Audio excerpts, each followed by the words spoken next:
Friends, welcome to safety ज्ञान course. एक बार आप सभी का फिर से स्वागत है। हम लेके आए हैं एक नया वीडियो। इस वीडियो में हम चर्चा करने जा रहे हैं एक बहुत ही कॉमन टॉपिक पे, जो ऑलमोस्ट हर एक इंडस्ट्री अपार्ट फ्रॉम कंस्ट्रक्शन, अगर आप प्रोसेस फैक्ट्रीज में हैं, आप मैन्युफैक्चरिंग में हैं, आप किसी पाइपलाइन प्रोजेक्ट में हैं, किसी रिफाइनरी में हैं, ऑलमोस्ट हर जगह पे इसका काम कहीं ना कहीं आता है। तो और सबसे ज़्यादा अगर हम बात करें तो वर्क एट हाइट के बाद अगर हम बात करें तो कहीं ना कहीं सबसे ज़्यादा जान भी इस एक्टिविटीज़ में जाती है। तो जिस एक्टिविटी के बारे में हम बात करने जा रहे हैं वो है कन्फाइंड स्पेस। कन्फाइंड स्पेस के बारे में इस वीडियो में हम देखेंगे क्या सेफ प्रोसीजर्स होंगे, क्या हैज़ार्ड्स हैं, उनका कंट्रोल कैसे करना है। जब भी आप common day to day life में न्यूज़पेपर देखते हैं या किसी व्हाट्सएप ग्रुप के थ्रू आप जाते हैं, किसी सोशल मीडिया पे आप जाते हैं, तो आपको कई जगह पे सुनने को आएगा कि सीवर लाइन में 2 वर्कर काम करने गए जिनकी डेथ हो गई, किसी को रेस्क्यू करने कोई गया, पानी के कुएं में कई बार रेस्क्यू करने गया, वहाँ उनकी डेथ हो गई, किसी वेसल के अंदर आदमी काम करने गया, अचानक से मटेरियल फ्लो हो गया, उसमें दबने की वजह से उसकी जान चली गई। तो ये कहीं ना कहीं प्रैक्टिकल इंडस्ट्रियल एप्लीकेशन के साथ साथ डे टू डे लाइफ में भी इसका हम सुनने को मिलता है। तो आइए इसके बारे में हम शुरू करते हैं। वीडियो थोड़ा सा लंबा होने वाला है, पर हम डिटेल्ड में देखेंगे एकदम कन्फाइंड स्पेस क्या है, कैसे क्या करना है।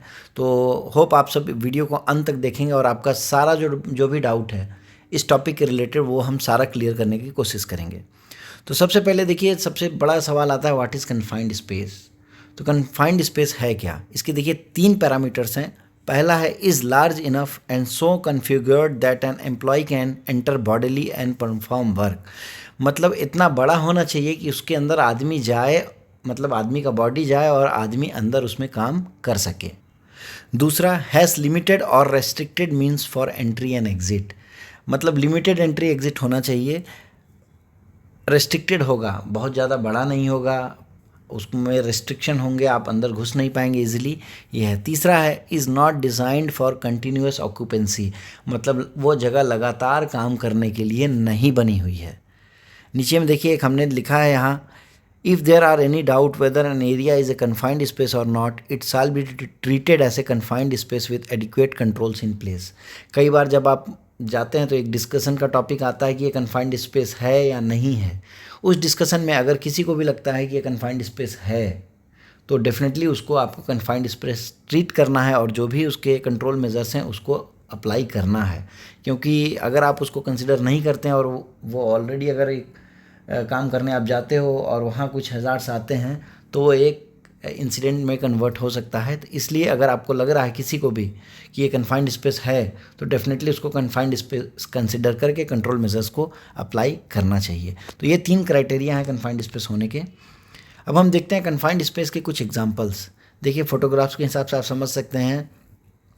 एक वेसल है, ईएसपी है, कोई ट्रेंच में आप जा रहे हैं एक्सकेवेटेड एरियाज़ में। और एग्जांपल्स में अगर हम बात करें तो फर्नेसेस हो गए, बॉयलर्स हो गए, साइलोस हो गए, ईएसपी हो गया, हॉपर हो गया, पाइपलाइंस हैं, बहुत बड़ी डाय की पाइपलाइंस हैं, ट्रेंचेस हैं, स्टोरेज टैंक है, टनल है, सीवर्स हैं, डक्ट्स हैं, बिन्स हैं, पिट्स हैं, सेप्टिक टैंक्स है, सीवेज डाइजेस्टर है।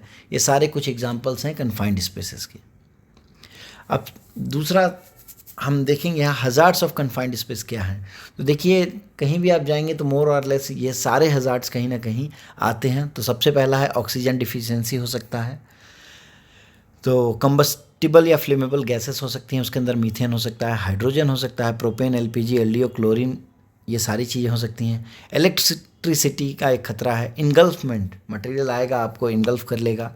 ड्राउनिंग, कोई पाइपलाइन है उसके अंदर फ्लूइड अगर आ रहा है तो उसमें आप डूब सकते हैं सडन रिलीज होने से। टॉक्सिक मटेरियल्स जैसे carbon monoxide, hydrogen sulphide, sulphuric acid, welding fumes या कोरोसिव्स हो सकते हैं। फिजिकल हज़ार्ड्स भी हो सकते हैं, उसके अंदर स्लिप, ट्रिप, फॉल या ग्रेविटी का खतरा होगा। मैकेनिकल हज़ार्ड्स में अगर हम बात करें तो क्रशर्स हो सकते हैं, मिक्सर हो सकते हैं। ये सारे हज़ार्ड्स हो सकते हैं कन्फाइंड स्पेस के अंदर। अब कन्फाइंड स्पेस की जब हमने बात की थी वहाँ हमने ऑलरेडी डिस्क्लोज किया था limited opening for entry and exit. तो लिमिटेड ओपनिंग और एंट्री एग्जिट से मतलब है opening as small as 18 inches in diameter, 18 inch diameter, या जिसको हम बात करेंगे तो ऑलमोस्ट 45 सेंटीमीटर का ओपनिंग रहेगा जिसके अंदर से आपको जाना है।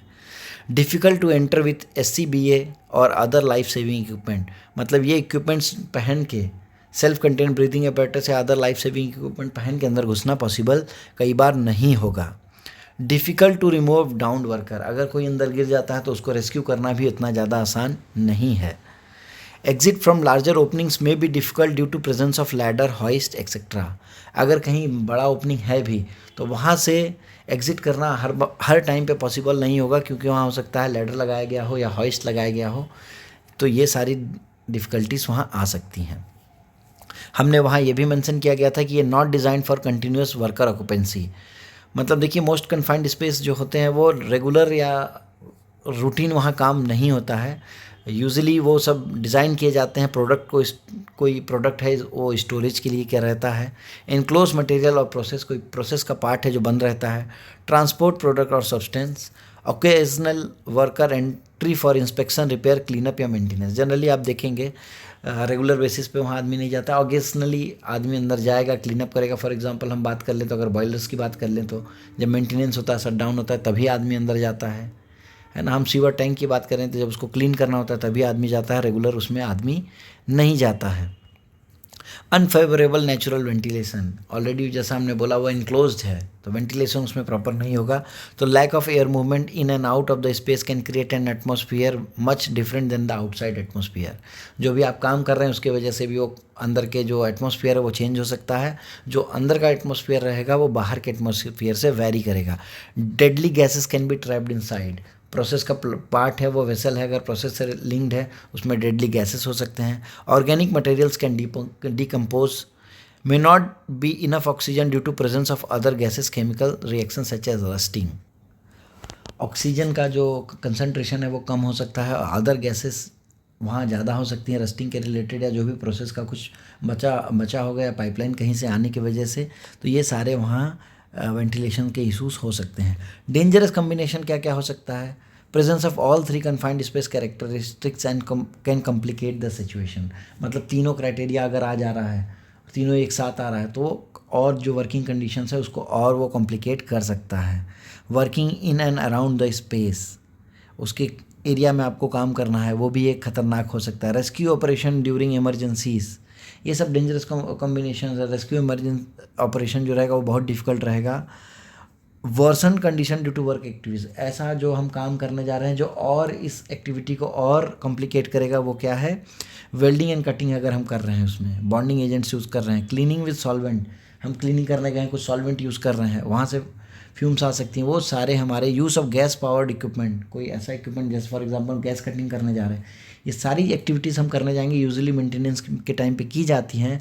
ये सारा एक जो कॉम्बिनेशन रहेगा ये और डेंजरस कॉम्बिनेशंस होगा, क्योंकि नॉर्मल कन्फाइंड स्पेस में जाके आना as compared is less risky as compare to working inside.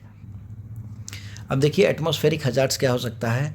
65% of all the fatalities in confined space are due to atmospheric hazards. देखिए 65% जो वहाँ फैटेलिटीज़ होती हैं कन्फाइंड स्पेस में वो एटमॉस्फेरिक हजार्ड्स की वजह से होता है। One of the leading cause of work place accident जो होगा, अंदर जो वर्क प्लेस एक्सीडेंट्स होते हैं उसका जो कॉज है वो पहला आता है एक्सप्लोजन, फ्लेमेबल मिक्सचर वहाँ बन गया, वहाँ एक्सप्लोजन हो गया। Toxic gas and vapours second में, toxic gases and vapour third में आता है ऑक्सीजन डिफिशियंसीज। तो ये सारी चीज़ें जो हैं कहीं ना कहीं 65% अकाउंटेबल होती हैं वहाँ फैटल होने के लिए। अब देखेंगे जब हम बात करते हैं कन्फाइंड स्पेस की, तो कन्फाइंड स्पेस पे जो इतनी सारी प्रिकॉशंस लेने की बात होती है, इतना स्ट्रिक्ट मॉनिटरिंग किया जाता है, वो उसके पीछे लीगल रिक्वायरमेंट्स क्या क्या हैं। तो देखिए फैक्ट्रीज एक्ट 1948 के जब सेक्शन 36 में आप जाते हैं, precaution against dangerous fumes gases etcetera, तो उसमें पहले ही लाइन लिखी हुई है, no person shall be required और allowed to enter any confined space in which any gas, fume, vapour और dust is likely to be present to such an extent as to involve risk of person being overcome there by unless it is provided with an effective means of egress. मतलब उसके अंदर अगर gas fumes वगैरह हैं तो उसके लिए ये मतलब कन्फाइंड स्पेस को कंसिडर किया जाएगा। दूसरा, no person shall be required और allowed to enter any confined space, किसी आदमी को अलाउड नहीं किया जाएगा until all practicable measures have been taken to remove any gas, fume, vapour और dust which may be present so as to bring its level within the permissible limit. मतलब किसी आदमी को अंदर काम में लगाने से पहले आपको अंदर का एटमॉस्फेयर इस लेवल तक लेके आना है जब वो फेवरेबल हो जाए। फैक्ट्रीज एक्ट 1948 के सेक्शन 36A में आप देखेंगे precaution regarding the use of portable electric light, no portable electric light और unless any other electrical appliances of voltage exceeding 24 volt shall be permitted for use inside confined space. 24 volt से ऊपर का नहीं लेके जाना है। If any flammable gas, fume or dust is likely to be present in such confined space, no lamp or light other than flame-proof construction shall be permitted to use there. अगर उसके अंदर फ्लेमेबल गैस, फ्यूम या dust हो सकती हैं तो उसके अंदर जो लाइट आप लगाएंगे 24 वोल्ट के साथ, जो भी हमने ऊपर बात किया, वो किस नॉर्मल लैम्प नहीं होगा, वो फ्लेम प्रूफ कंस्ट्रक्शन का होना चाहिए। ये मैंडेटरी है। देखिए एक्सीडेंट इन कन्फाइंड स्पेस कभी भी आप देखेंगे, ये सब न्यूज़पेपर की कटिंग है, मे 3 1990 कई जगह की हैं। ये methane in well kills 3 fire fighters, rescue attempt fail 2 men gassed, 5 died trying to save each other। मतलब ये कई जगह पे न्यूज़पेपर आप उठा के देखेंगे तो एक्सीडेंट्स का जिक्र रहता है। देखिए एक ज़रूरी चीज़ यहाँ जो की पॉइंट है, 65% of the people who die in this spaces would be rescuers. मतलब जो 65% जो टोटल फैटेलिटीज़ होती है उसमें कौन रहता है, जो दूसरे को बचाने के लिए अंदर जाता है विथआउट थिंकिंग अंदर क्या है। मतलब किसी ने किसी को देखा कि अंदर वो बेहोश हो रहा है, उसे बचाने के लिए वो चले जाएंगे और उसके साथ साथ वो भी अपनी जान कई बार गंवा देते हैं। तो 65% पीपल जो डेथ होती है वो वहीं रहते हैं जो रेस्क्यू करने के अटेम्प्ट करते हैं विथआउट एनी प्रिकॉशन। अब देखेंगे, हम बात करेंगे कन्फाइंड स्पेस में पर्सनल कौन कौन इन्वॉल्व होते हैं। देखिए एक फोटोग्राफ के हिसाब से समझाया जा रहा है। एंट्रेंट वो होगा जो अंदर काम करने के लिए जा रहा है। अटेंडेंट वो होगा जो गेट पे बैठेगा और सारी एंट्रीज करेगा। एंट्री सुपरवाइजर कौन होगा, जो पूरे जॉब को मॉनिटर कर रहा है। इमरजेंसी रेस्क्यू पर्सन कौन होगा, जब भी कोई इमरजेंसी होगी तो उसको रेस्क्यू करने के लिए। आगे की स्लाइड्स में हम देखेंगे इन चारों की रिस्पॉन्सिबिलिटीज़ क्या क्या हैं डिटेल्ड में। तो सबसे पहले बात करते हैं एंट्रेंट रिस्पॉन्सिबिलिटी। एंट्रेंट मतलब जो अंदर काम करने के लिए जाएगा, उसका क्या है, read and observe the entry permit requirement. क्या क्या रिक्वायरमेंट है उसे पता होना चाहिए। All the hazards and sign of exposure and stay alert, उसको क्लियर होना चाहिए कि अंदर क्या क्या खतरा हो सकता है, क्या साइंस होंगे एक्सपोजर के, और हमेशा अलर्ट रहना है। Use of all confined space equipment, जो भी इक्विपमेंट या पीपीज उसको दिया जा रहा है उसको सही ढंग से यूज़ करना उसको आना चाहिए। उसकी जिम्मेदारी है कि वो अटेंडेंट के साथ कांटेक्ट में रहे और अटेंडेंट को जब ज़रूरत पड़े तो अलर्ट करे। इवाक्यूएट इफ़ नीडेड, जब उसे लगता है कि कुछ गड़बड़ है तो तुरंत उसे वहाँ से खाली करना है। अब हम देखते हैं हमारे अटेंडेंट की रिस्पॉन्सिबिलिटीज़ क्या क्या होंगी। Remain at the entrance of the space, attendant को हमेशा एंट्री पॉइंट पे बैठे रहना है। Know hazards and sign of exposure, hazards क्या क्या हैं और एक्सपोजर का क्या क्या साइन होगा वो सारा उसको पता होना चाहिए। Track the entrant and allow only authorized entrant to enter, मतलब यहाँ जो बात कर रहे हैं वो एंट्री एग्जिट रजिस्टर की बात कर रहे हैं कि जो भी अंदर जा रहा है उसकी एंट्री होगी और जो ऑथराइज है एंट्रेंट उसको ही अंदर जाने देना है। Keep constant communication with personal involve in confined space entry work and exit, अंदर जो आदमी काम करने गया है उसके साथ प्रॉपर कम्युनिकेशन बनाए रखना है। Protect entrance from external hazards, बाहर कुछ हजार्ड्स हो सकते हैं उससे अंदर के पर्सनल्स को बचा के रखना है, उनको कम्युनिकेट करके रखना है, उनको वार्न करके रखना है।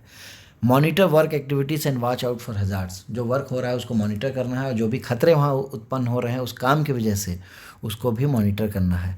Contact the rescue team if needed, ज़रूरत पड़ने पर रेस्क्यू टीम को कॉन्टैक्ट करना है।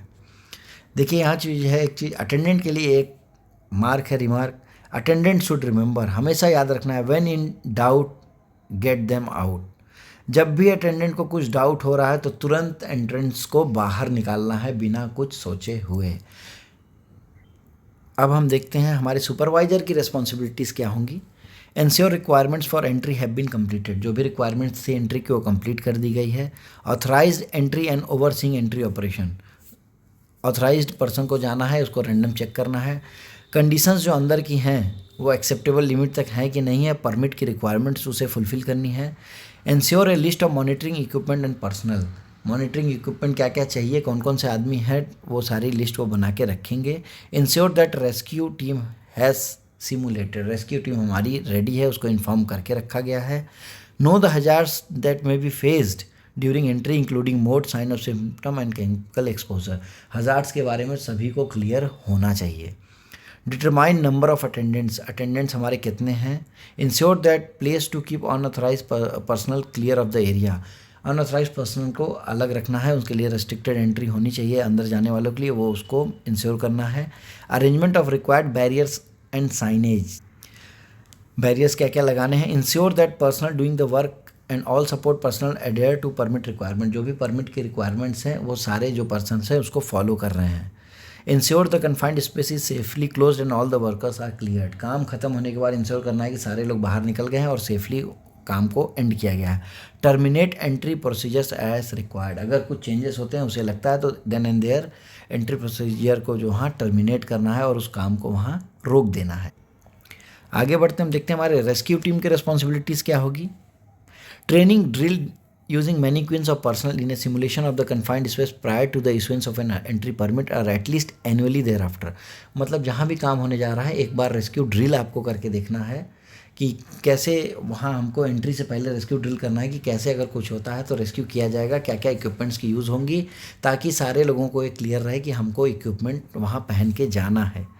Respond immediately to rescue calls, जैसे ही उनको कोई कॉल आती है रेस्क्यू के लिए उन्हें इमीडिएटली रेस्पॉन्ड करना है। In addition to emergency response training receive the same training as required of the authorized entrants, training उनको रेगुलर बेसिस पे वहाँ लेनी है और जो एंट्रेंस की ट्रेनिंग है वो भी उनको लेना है ताकि उनको भी अंदर के हजार्ड्स के बारे में सारी जानकारी रहे।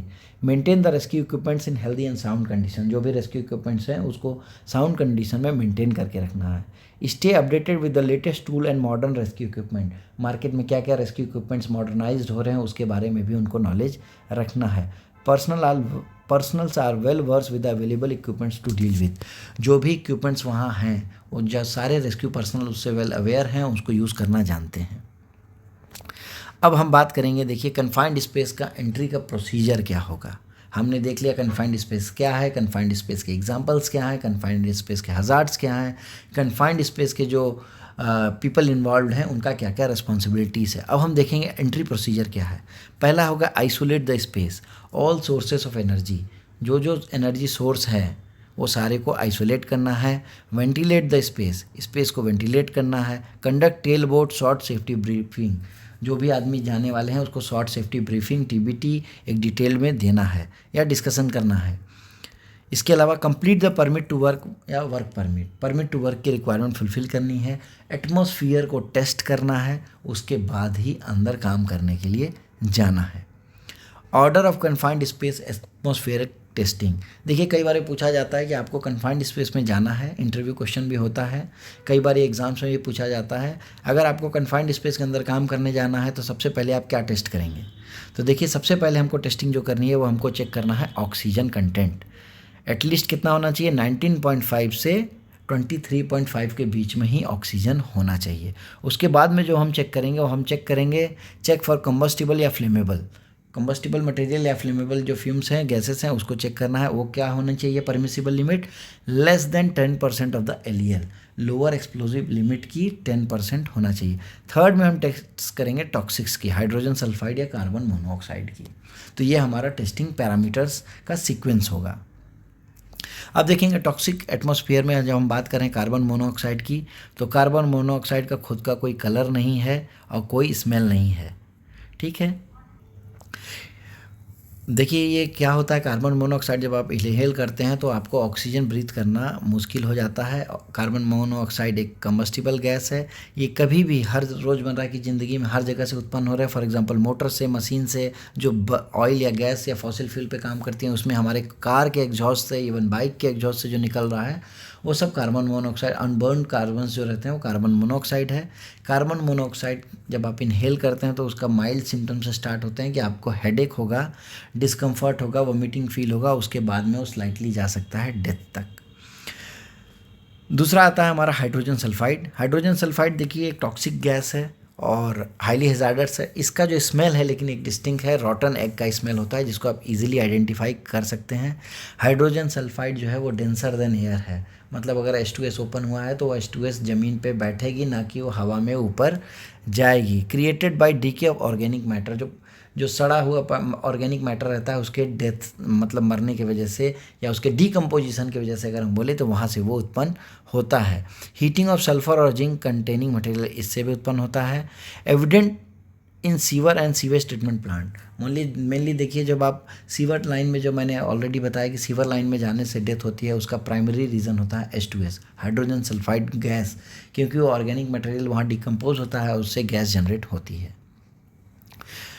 इसके मीथेन है, और अगर हम बात करें टॉक्सिक एटमॉस्फेयर में मीथेन की, तो methane colourless and toxic gas है, ऑर्डरलेस है, एक्सप्लोजिव गैस है, सफोकेशन होगा, ऑक्सीजन को डिस्प्लेस करता है ब्रीथेबल एयर को, और lighter than air and settles in higher area, air से लाइटर है तो हायर एरिया में ये सेटल होगा। सॉल्वेंट्स की बात करें तो सॉल्वेंट हमारे यहाँ कहाँ से आएगा, कई बार जब हम क्लीनिंग करने जाएंगे किसी वेसल की तो वहाँ हम सॉल्वेंट की यूज़ करते हैं। तो सॉल्वेंट जैसे डीग्रीसर और पेंट हो गया, वो हाईली फ्लेमेबल हो सकते हैं और उनका इफ़ेक्ट जो है वो हमारे सेंट्रल नर्वस सिस्टम पे होगा। तो ये सारे एटमॉस्फेरिक जो वहाँ क्राइटेरिया है, वर्किंग एटमॉस्फेयर है, उसको इफ़ेक्ट करेंगे।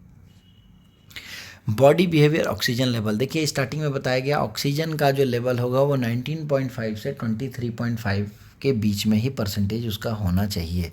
इसमें देखिए रिजल्ट हमारा बॉडी बिहेवियर क्या है, 19.5 से 23.5 नॉर्मल एंड सेफ ऑक्सीजन, उसके नीचे जो आएगा तो मतलब आपको ब्रीदिंग में डिसेबिलिटी मतलब डिफ़िकल्टी होने लगेगी और आप सांस अच्छे से नहीं ले पाएंगे।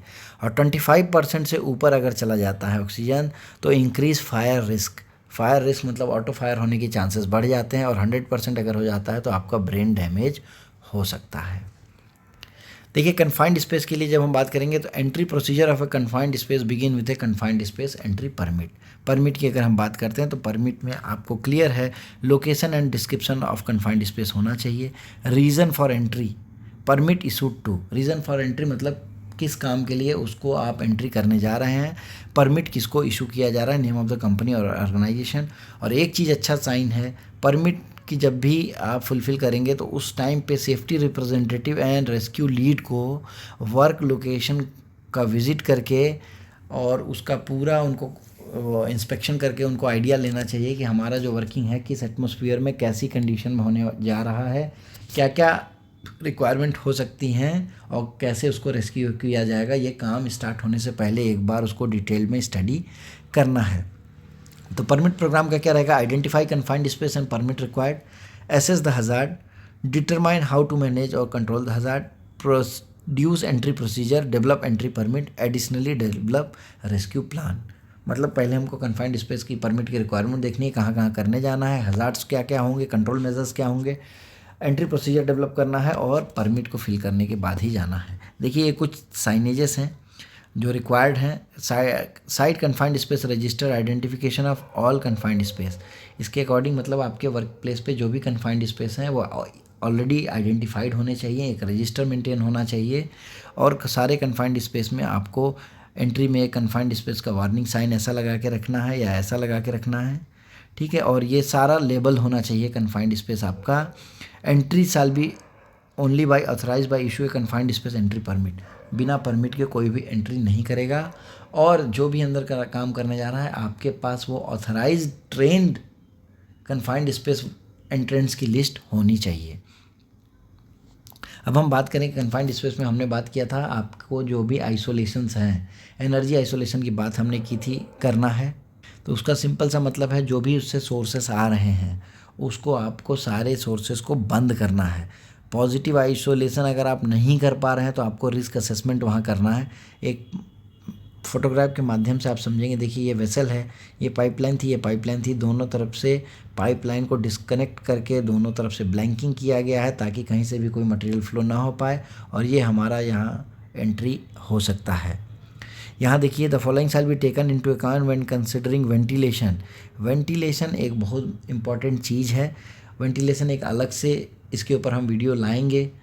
वेंटिलेशन की बात करेंगे तो वेंटिलेशन डिपेंड करेगा लेआउट ऑफ द स्पेस, क्या लेआउट है, पोजीशन ऑफ ओपनिंग कहाँ कहाँ है, properties of the pollutant inside the confined space, उसके अंदर क्या क्या पोल्यूटेंट्स हो सकते हैं। हजार्डस वेपर अगर गैस अगर उसके अंदर है, सबसे पहले अगर आपको कन्फाइंड स्पेस है, सॉलिड पार्टिकल्स है तो उसको आपको पूरा क्लीन करना है और हजार्डस वेपर और गैस है तो उसको आपको पर्ज करना है। Force vent with air from the confined space to lower level to harm human health. Ventilation shall be maintain for the duration of the confined space. Ventilation की बात कर रहा है कि उसके अंदर आपको प्रॉपर वेंटिलेशन बना के रखिएगा तो आपको ईजी होगा। पर अगर कोई कन्फाइंड स्पेस वेसल में आप जा रहे हैं जहाँ फ्यूम्स हो सकते हैं कि फ्लेमेबल गैसेस थी, तो उसके लिए आपको उसको थॉरो क्लीनिंग करनी है और उसमें आपको नाइट्रोजन पर्जिंग करनी है ताकि वो जो भी फ्लेमेबल मिक्सचर है वो परमिसिबल लिमिट तक हम उसको लेके आ पाएँ।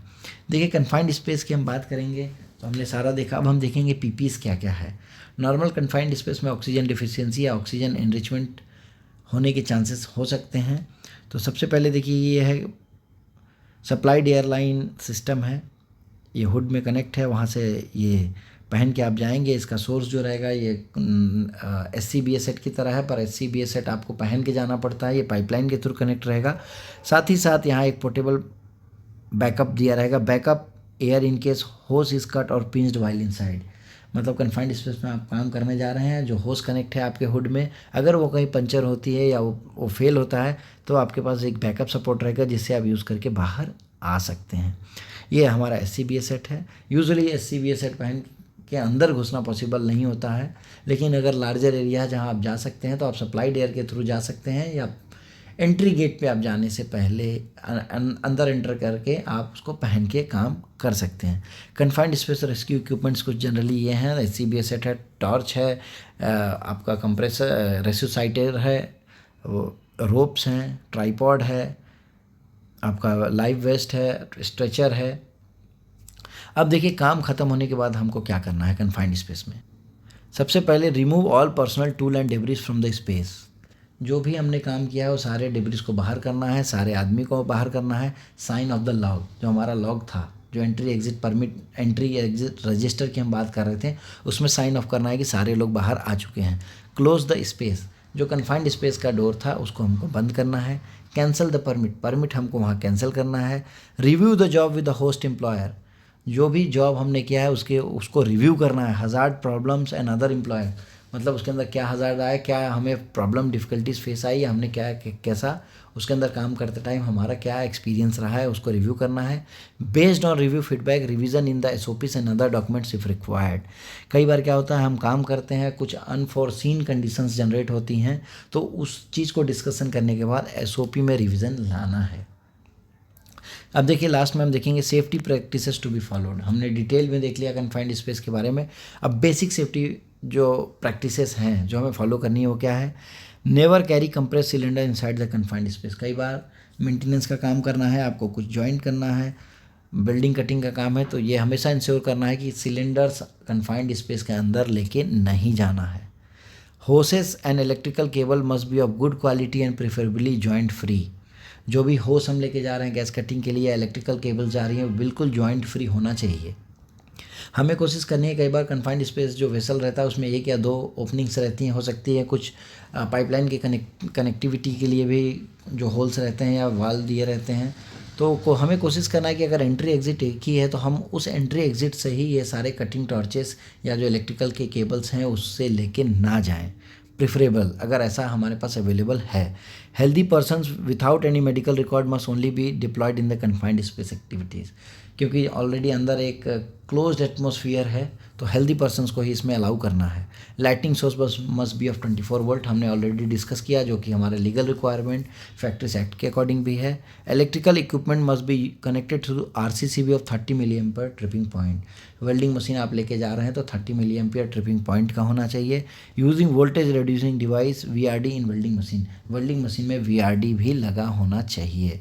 अगर आप कोई भी पोर्टेबल टूल्स अंदर लेके जा रहे हैं, ग्राइंडिंग कर रहे हैं या अदर जो भी आप लेके जा रहे हैं ड्रिल मशीन, तो वो RCCB के थ्रू ही उसका कनेक्शन लेके जाना है।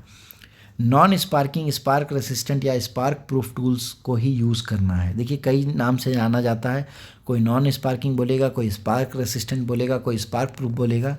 बेसिकली ये जो टूल्स हैं ये made up of non ferrous material या स्पेशल अलॉयज़ के ब्रास, ब्रॉन्ज, कॉपर या मिक्सचर ऑफ इसके हो सकते हैं।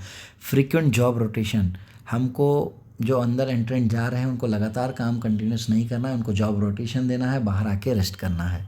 इमरजेंसी कम्युनिकेशन, इसके बारे में हमने अभी तक डिस्कस नहीं किया था। Emergency communication walkie talkie mobile is not the only option, whistle is an easy additional option. देखिए यहाँ जो हम बात कर रहे हैं इमरजेंसी कम्युनिकेशन की अगर हम बात करें तो अंदर काम करने आदमी जो इंटरेंट हमारे जाएंगे वो अटेंडेंट के साथ, मैंने बोला था उसको प्रॉपर कम्युनिकेशन बना के रखना है। तो कम्युनिकेशन बनाने के लिए यहाँ हमें मोबाइल के ऊपर रिलाई नहीं करना है, क्योंकि मोबाइल को कभी भी सेफ़ नहीं माना जाता है, क्योंकि अंदर आप जाएंगे तो हो सकता है वहाँ सिग्नल इशू आएगी। तो इसके लिए हमें वॉकी टॉकी का यूज़ करना है। और जो हमारा एक एडिशनल यूज़ हो सकता है, एडिशनल कम्युनिकेशन का मोड हो सकता है, जिसमें हम विशल सीटी बजा के भी हम उसको यूज़ करेंगे। बाहर से आप सीटी बजाएंगे और अंदर से सीटी बजाएंगे तो आपको आइडेंटिफाई हो जाएगा। आप एक पैटर्न बना सकते हैं कि 2 बार विसिल बजाने पे ऐसा है, 3 बार में ऐसा है, 1 बार में ऐसा है। इसके साथ ही साथ जो एंट्रेंट अंदर जाते हैं उनके साथ एक गाइड रोप भी बांधा जाता है, और उसका भी आप एक प्रोसीजर डिसाइड कर देते हैं कि 1 बार रस्सी अगर हम खींचेंगे तो उन्हें सिग्नल देना है कि आप कैसे हैं, 2 बार किया तो हज़ार्ड है, तीसरी बार किया तो हमें रेस्क्यू करना है। ये भी एक कम्युनिकेशन हो सकता है। Portable gas and oxygen monitor multi gas detector with valid calibration must be use by the एंट्रेंट। अंदर जो भी जाएगा उनको पोर्टेबल गैस और ऑक्सीजन मॉनिटर होना चाहिए, या मल्टी गैस डिटेक्टर लेके अंदर जाना है, या अपने साथ हमेशा काम करते हुए रखना है, जो वेल कैलिब्रेटेड हो। कैलिब्रेशन अगर उसका ड्यू है, कैलिब्रेटेड नहीं है, तो फॉल्स रीडिंग दे सकती है और मैनिपुलेट हो सकते हैं हम। इसलिए हमेशा कैलिब्रेटेड डिवाइसेस यूज़ करके ही अंदर जाना है। और एंट्रेंट को हमेशा ध्यान देना है कि अगर कुछ भी पैरामीटर्स चेंज हो रहे हैं, या उन्हें अनईजी फील हो रहा है, या कुछ भी उन्हें डाउट है, तो वहाँ तुरंत उस एरिया को बिना किसी के परमिशन लिए हुए आपको उसे तुरंत खाली करके बाहर आना है। तो दोस्तों, इस वीडियो में हमने कोशिश किया कि कन्फाइंड स्पेस के बारे में हमने डिटेल में सारी चीज़ें कवर की हैं। फिर भी अगर आपको लगता है कि कुछ रिमेनिंग है, या किसी चीज़ के ऊपर आपको एडिशनल इन्फॉर्मेशन चाहिए, तो आप कमेंट सेक्शन में ज़रूर हमें लिख सकते हैं। हमारी इस वीडियो को देखने के लिए धन्यवाद।